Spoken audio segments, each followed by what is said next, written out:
offering is the truth. Nothing more. In the meantime, they are images that inspire, educate, and sometimes just make us say, wow. Yeah. Over the years, NASA has given us spectacular photos and renderings that reveal a colorful and mysterious universe. No doubt. And now Chris Martinez is introducing us to two of the artists behind some of the most iconic space art in the galaxy. In a small, bright office, working side by side, Let's see.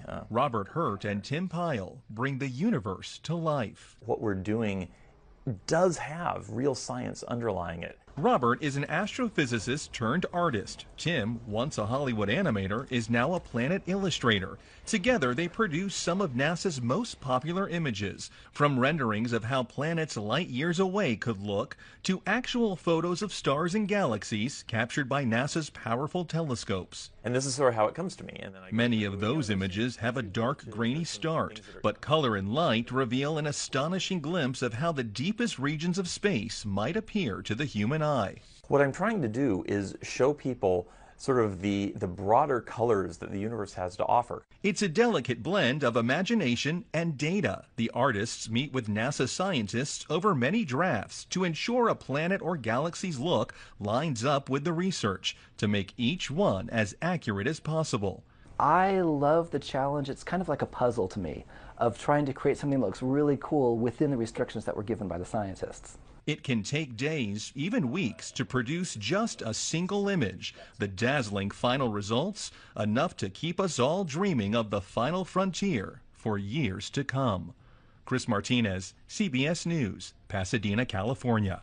The artists also say they have to be especially careful when it comes to illustrations of other planets to avoid colors many of us would associate with Earth, like blue for water. Simmons' job is... It's primarily taking data and making pictures out of it. That's what this is, a composite of data sets from several different instruments translated into a picture. To us, the really cool thing was the data set. Up until that point, there was no realistic color map of the globe anywhere. So the land layer here comes from the Moderate Resolution Imaging Spectroradiometer aboard Terra. And the tricky part here was the weather. So we actually had to take clouds out. They stashed the clouds for later, went onto the ocean. That came from an instrument that measures phytoplankton in the sea. Where it was low, I colored it dark blue because they're low mostly in mid-oceans. And then where it's a little bit higher, it was like a little bit brighter green. Then add the clouds back in. There's a small problem with it because there's a very slight gap in between each orbit. So some of those are painted on.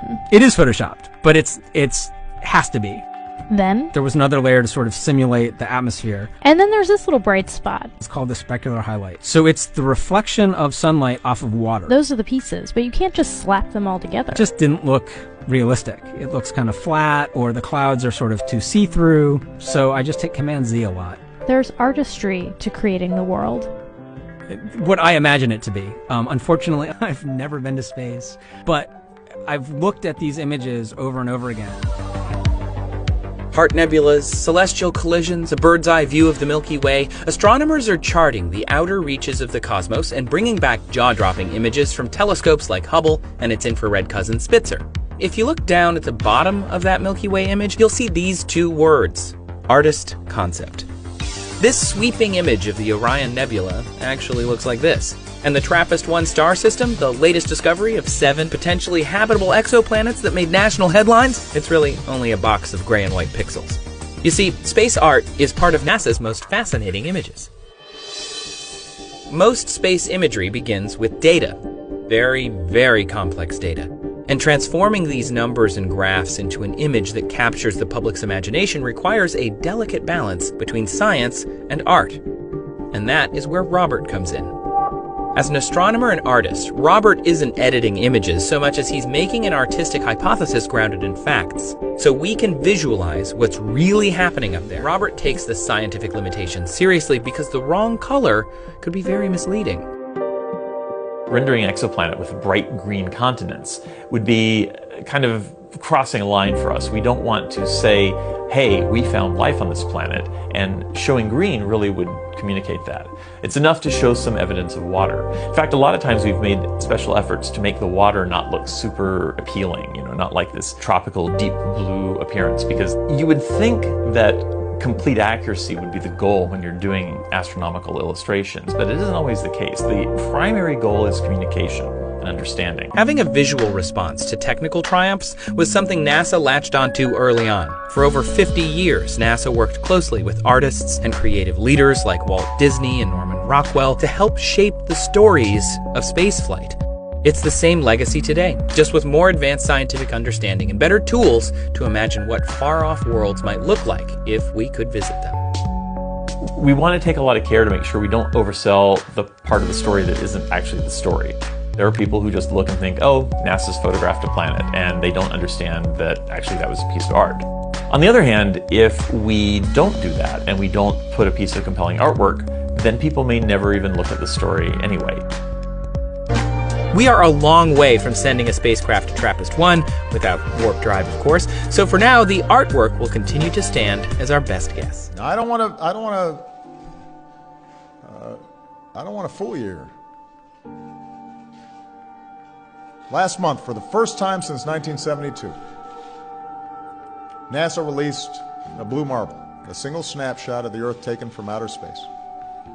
And so much has changed in the decades between that first picture and the second. Borders have shifted, generations have come and gone. Our global population has nearly doubled.